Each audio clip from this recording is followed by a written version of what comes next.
berjumpa lagi sama Miss Nani di kegiatan hari Kamis. Kita mau salam sapa dulu yuk. Selamat pagi. Assalamualaikum warahmatullahi wabarakatuh.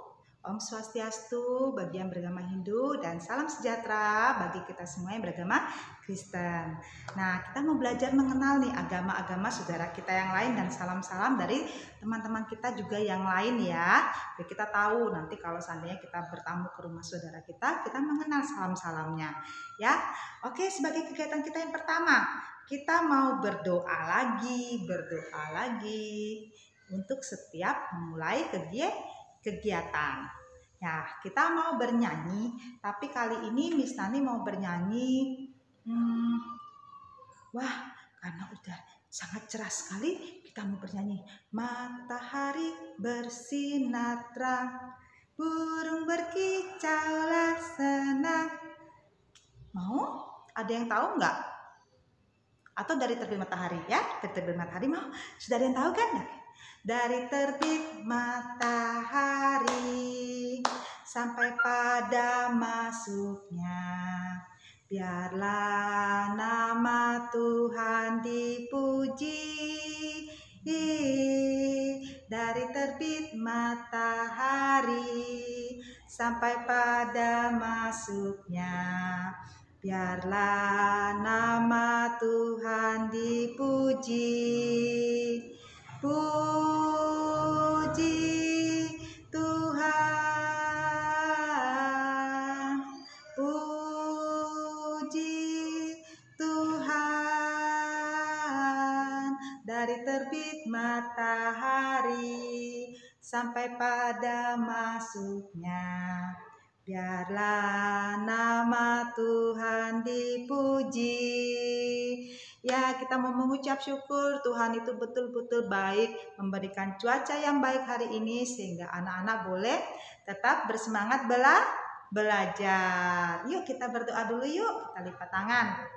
Terima kasih Tuhan untuk cuaca yang cerah yang Tuhan sudah berikan sehingga hari ini kami boleh mengikuti kegiatan sebagaimana mestinya dengan baik. Berkati semua yang kami boleh pakai, alat-alat komunikasi maupun alat tulis, semuanya Tuhan yang berkati. Terima kasih Tuhan.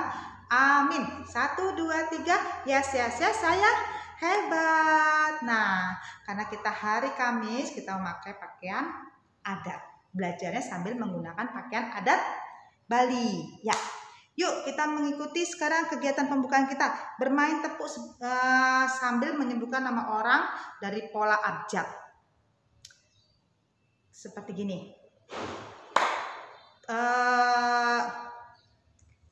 Kita bermain tepuk huruf A. Nanti di sampingnya bilang Andi, terus sampingnya lagi temennya bilang Anto, sampingnya lagi bilang Ari. Kalau sudah habis ya sudah. Terus tepuk huruf B. Tepuk huruf B, Budi. Lagi sebelahnya siapa namanya ya? Boni. Nah, seperti itu ya. Jadi kita mau mengenal nama-nama dari awal huruf. Oke, semangat. Mudah-mudahan Miss Nani bisa membantu teman-teman semua ya.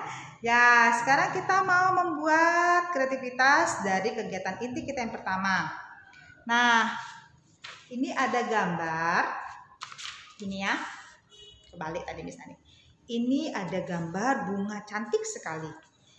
Alat dan bahannya hanya dari kulit bawang merah dan kulit bawang putih. Jadi anak-anak harus bilang sama papanya, "Mah, kalau lagi masak bawang merah sama bawang putihnya jangan dibuang. Mau buat bunga seperti ini." Ya. Terima kasih. Terus ditaruh di kertas HVS boleh, kertas gambar boleh ya. Nanti difoto, dikirimkan ke Miss. Dan selanjutnya kita mau mengenal huruf menyalin ini, meniru tulisan bawang. Ini bahan kegiatannya. Ada hanya di atasnya ada ya. Yang lengkap teman-teman harus lihat di atas sini. Dan ini yang dipindahkan di garis titik-titik di sini. Jadi misalnya hanya tulis T depannya saja. Ini juga A. Dan selanjutnya teman-teman menyalin seperti ini hasilnya. Tuh. Yang pertama tanaman bawang. Ada bawang merah, ada bawang putih, ada juga bawang bombay. Semuanya adalah bumbu masakan ibu. Tuh, gitu ya. Dan yang kegiatan terakhir kita mau mengenal angka puluhan dan satuan. Biasa, untuk minggu ini kita masih mengenal angka puluhan, satuan, dan ratusan. Sudah ada angkanya, sudah ada tulisannya, tinggal ditarik garis. Yang mana 53? Tulisannya mana? 50-an dan 3 satuan. Ya, 53 kita cari angka 5. Ini angka 5-nya. Berarti di sini dia ditarik. Cerut ke sini. Yang ini kemana? Yang ini kok belum ada? Wah, misalnya lupa lagi satu. Harusnya ke sini. Yang ini ke atas. Ya, itu kegiatan kita. Dan untuk kegiatan penutup kita mau mendengar cerita tentang bawang merah dan bawang putih. Ini videonya, Nana. Silakan menonton ceritanya. Legenda bawang merah dan bawang putih. Pada zaman dahulu, terdapat sebuah keluarga yang sangat bahagia, terdiri daripada seorang ibu yang cantik dan baik hati, seorang ayah yang bekerja sebagai pedagang, dan seorang puteri yang bernama Bawang Putih. Kita gelarkannya Bawang Putih sahaja kerana rupa parasnya yang cantik dan putih, sifatnya yang baik hati, taat dan ikhlas. Tetapi malangnya, kebahagiaan keluarga itu tidak mampu bertahan lama kerana ibu Bawang Putih jatuh sakit lalu meninggal dunia. Sudah tentu ayah dan Bawang Putih berasa sedih dan kesepian setelah pemergian si ibu. Tak lama kemudian, ayah Bawang Putih berkahwin dengan seorang janda beranak satu. Disebabkan sifat jahatnya dan selalu membuat orang lain menangis, mari kita gelarkan anak itu sebagai Bawang Merah. Sungguh malang nasib Bawang Putih kerana tak lama kemudian ayahnya meninggal dunia dan kini semua harta kekayaan ayahnya dimiliki oleh si ibu tiri yang kejam dan kakak tirinya yang jahat. Setiap hari, Bawang Putih dilayan seperti seorang pembantu yang membuat semua kerja rumah dan melayani kemahuan si ibu tiri dan kakak tirinya itu. Daripada membersihkan rumah, mencuci pakaian, hinggalah menyediakan makanan untuk mereka. Sementara Bawang Merah pula, kerjanya hanya bermalas-malasan sahaja. Pada suatu hari, ketika Bawang Putih mencuci pakaian di sungai, tanpa disedarinya, selendang kesayangan Bawang Merah telah hanyut. Sesampainya di rumah, Bawang Merah sangat marah kerana tidak dapat mencari selendang kesayangannya. Lalu dia mengarahkan Bawang Putih keluar mencari selendang itu dan tidak boleh pulang sebelum selendang itu dijumpai. Bawang Putih keluar mencari selendang itu. Hari sudah malam dan dia masih belum lagi jumpa selendang itu. Dan dari jauh, dia ternampak sebuah pondok kecil dalam hutan yang dihuni oleh seorang nenek yang sangat baik hati. Nenek itu menawarkan Bawang Putih untuk berehat dan tinggal di pondok itu. Bawang Putih pun menceritakan bagaimana dia boleh sampai di hutan pada malam hari yang gelap. Ternyata, selendang yang dicarinya selama ini dijumpai oleh si nenek. Nenek itu akan memberikan selendang itu dengan satu syarat. Bawang Putih perlu membantu kerja-kerja si nenek selama 1 minggu. Adik-adik, 1 minggu telah berlalu dan tibalah waktu untuk berpisah dengan si nenek.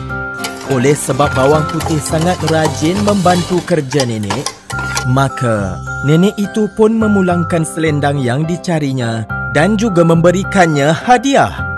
Si nenek memberinya 2 biji labu, sebiji bersaiz besar dan sebiji lagi bersaiz kecil. Dengan alasan bimbang tidak mampu membawa labu yang besar, maka bawang putih membawa pulang labu yang kecil. Dan dia juga tidak lupa mengucapkan terima kasih kepada nenek tersebut. Setelah bawang putih sampai di rumah, dia pun menceritakan semua kejadian yang dialaminya kepada ibu tiri dan kakak tirinya, sambil membelah labu yang diberikan oleh nenek yang baik hati itu. Betapa terkejutnya mereka ketika mengetahui itu sebiji labu ajaib yang berisi emas dan permata. Ibu tiri bawang putih terus merebutnya dan menyuruh bawang merah menghanyutkan selendang ke sungai dan tinggal di rumah nenek itu supaya bawang merah juga mendapat labu ajaib daripada nenek itu. Dipendekkan cerita, bawang merah pun sampai di hutan dan tinggal di rumah nenek tersebut. Selama 1 minggu, kerjanya hanya bermalas-malasan sahaja. Ketika hendak pulang, si nenek memberikan 2 pilihan labu. Sebiji labu yang bersaiz besar dan sebiji lagi bersaiz kecil. Sudah tentulah bawang merah memilih labu yang bersaiz besar dengan harapan dia akan mendapat lebih banyak emas dan permata. Lalu bawang merah pulang dengan gembira tanpa mengucapkan terima kasih. Setelah tiba di rumah, bawang merah segera memanggil ibunya untuk membelah labu ajaib itu. Oleh sebab sifat mereka yang sangat-sangat tamak dan tidak ingin berkongsi dengan bawang putih, mereka menyuruh bawang putih pergi ke pasar dan mengunci rumah dengan rapat. Setelah bawang putih pergi ke pasar, mereka pun membuka labu ajaib itu. Akan tetapi, betapa terkejutnya mereka ketika mendapati labu itu tidak berisi emas dan permata, tetapi berisi binatang berbisa seperti ular, kalajengking, lipan dan laba-laba. Sepantas kilat ular berbisa mematuk ibu tiri dan bawang merah. Mereka tidak mampu meminta tolong daripada sesiapa kerana pintu rumahnya terkunci rapat. Tiada sesiapa dengar walaupun mereka menjerit. Akhirnya, si ibu tiri dan bawang merah terbunuh bersama labu ajaib maut tersebut. Demikianlah adik-adik. Jadilah seperti bawang putih yang baik hati dan jangan jadi seperti bawang merah yang tamak.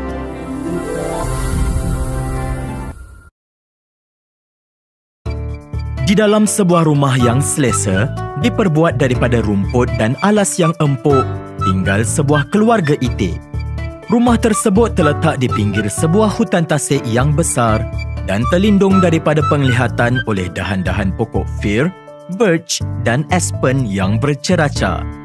Ayah itik keluar berenang untuk menangkap ikan setiap pagi, sementara ibu itik sibuk dengan kerja-kerja rumah dan menjaga anak-anak.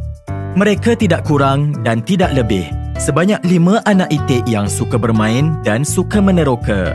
Supaya tidak terkeliru, ayah itik menamakan mereka mengikut urutan mereka menetas. Sebab itulah yang pertama dipanggil Satu, dialah yang sulung. Dengan paruh tajamnya, Satu dengan mudah mematuk dan menyudur rumput-rumput yang tebal. 2 boleh menyelam lebih dalam daripada yang lain. 3 boleh berenang dengan sangat pantas. 4 ada pendengaran yang tajam. Dan 5, tiada apa yang 5 mampu buat lebih daripada yang lain. Jadi dia berasa sangat sedih. Ibu dan ayah cuba menenangkannya tetapi tidak berjaya. Hari demi hari, anak itik itu menjadi semakin sedih. Abang-abangnya selalu bertengkar dan bergaduh sesama sendiri dan ibu dan ayah terpaksa menenangkan mereka. Hal itu sentiasa berterusan. Tetapi, suatu pagi yang cerah ketika Ibu Itik dan anak-anaknya keluar berenang ke tepi tasik seperti biasa, tanpa disedari, Lima melambatkan diri di belakang dan berenang ke jala ikan yang terentang dalam air. Ibu Itik melarang keras untuk pergi ke sana. Saya akan buktikan yang saya boleh lepaskan diri daripada jala dengan sendiri. Saya akan buktikan yang saya juga berbakat, kata Lima kepada dirinya. Ketika tinggal beberapa kaki daripada jala itu, anak itik itu berhenti sebentar kerana ragu-ragu. Tetapi kemudian dia teruskan berenang ke hadapan. Sudah tentu dia terbelit pada jala itu dan tak kira betapa bersungguhnya dia berusaha, dia tak mampu lepaskan diri. Lima menjadi sangat takut lalu menjerit meminta tolong. Tetapi keluarganya jauh daripadanya. Tiada sesiapa dapat mendengarnya. Dan cuma 4 dengan pendengaran tajam mendengar jeritan lemahnya. Tanpa memberitahu ibu dan abang-abangnya, dia berenang untuk menyelamatkan Lima. Apabila 4 sampai pada adiknya, dia tidak dapat membantunya. Paruh kecilnya terlalu lemah untuk memotong jala tersebut. Panggil 2 dan 1 untuk tolong, kata Lima kepada 4. 2 akan keluarkan jala daripada air dan 1 akan memotongnya. Apabila 4 kembali ke tempat di mana dia meninggalkan keluarganya, cuma 3 sahaja yang ada. Dia berkata, 4, ibu kita sangat sedih apabila menyedari awak dan 5 telah hilang. Dia tinggalkan saya di sini untuk tunggu awak dan berenang lebih jauh bersama 1 dan 2. Dia menunggu kita di tebing. 5 tersangkut di jala. Berenanglah. Awak paling laju antara kita semua. Panggil 2 untuk tolong. Dia akan menyelam dan keluarkan jala daripada air. Dan 1 akan menggigitnya sampai putus. Jangan beritahu ibu. Ibu bukannya boleh memotongnya pun. Okey. 3 mengangguk lalu pergi. Ibu terlalu sibuk memetik kiambang lazat. Jadi dia senyap-senyap memberitahu abang-abangnya tentang masalah yang 5 hadapi. Tanpa memberitahu ibu mereka, mereka pun berenang pergi. 2 mengeluarkan jala daripada air dengan mudah dan 1 dengan segera menggigitnya sampai putus. Bersama dengan 5, mereka kembali kepada ibu yang hampir tak siuman kerana risau. Dia telah memanggil ayah Itik yang sibuk memancing. Ayah Itik menenangkannya dan membuat rancangan pencarian. Anak-anak! Ibu Itik mendepakan kepaknya ketika anak-anaknya berenang ke arahnya. Boleh ke berenang pergi tanpa kebenaran? Tolong maafkan kami, kata anak-anak Itik dengan rasa bersalah. Sekarang kami faham. Mereka menceritakan kepada ibu dan ayah tentang pengembaraan yang mereka lalui. Nampak? Kata ayah Itik. Bagus kamu semua bersatu. Dan kamu, 5, memang ada bakat. Kamu menguruskan abang-abang kamu dengan bagus. Anak-anak Itik pun senyum dan mengepakkan kepak mereka lalu berenang pulang. Sejak itu, mereka tak lagi bergaduh dan sentiasa menyokong sesama sendiri. Ya, itu tadi sedikit cerita tentang bawang merah dan bawang putih. Jadi, setelah selesai belajar, apa yang harus dilakukan? Merapikan alat dan bahan. Pintar. Kita sudah selesai hari ini. Selamat belajar, selamat menikmati kegiatan hari ini dan melakukannya semoga sukses, tetap sehat, tetap ceria. Itu baru anak Miss. Dah.